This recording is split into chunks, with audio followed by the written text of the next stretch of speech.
सर्वसामान्यांच्या हक्काचा आवाज जागर जनस्थान।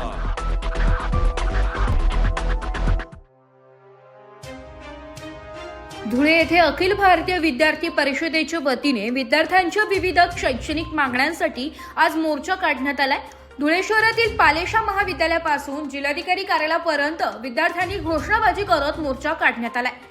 यावेळी अतिवृष्टीग्रस्त भागातील विद्यार्थ्यांचे स्पर्धा परीक्षांचे शुल्क माफ करावे, वाढलेले स्पर्धा परीक्षा शुल्क तात्काळ कमी करावे, तसेच मुलींच्या मोफत शिक्षणाची शासन परिपत्रिकानुसार पूर्ण अंमलबजावणी करावी, अशा विविध 10 ते 15 मागण्या यावेळी करण्यात आल्या।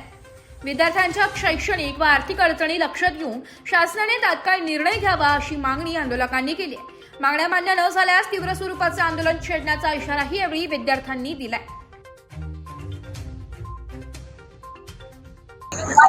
नमस्कार, सुशांत एकवर्गे, अखिल भारतीय विद्यार्थी परिषद देवगिरी प्रदेश सहमंत्री।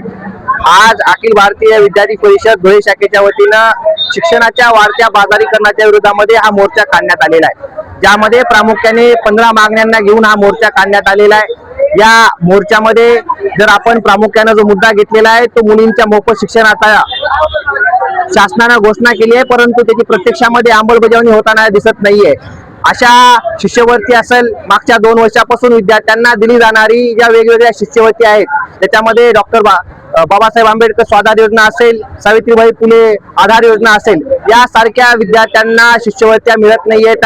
त्याच पद्धतीने जो 80-20चा जाचक भरतीमधला विद्यार्थ्यांना रूल लावलेला आहे त्याला समान संधी दिली पाहिजे।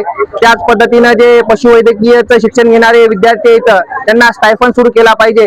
अशा एकूण 15 मागण्यांना घेऊन विद्यार्थी परिषदेच्या वतीने आज या आक्रोश मोर्चाचं आयोजन करण्यात आलेलं आहे।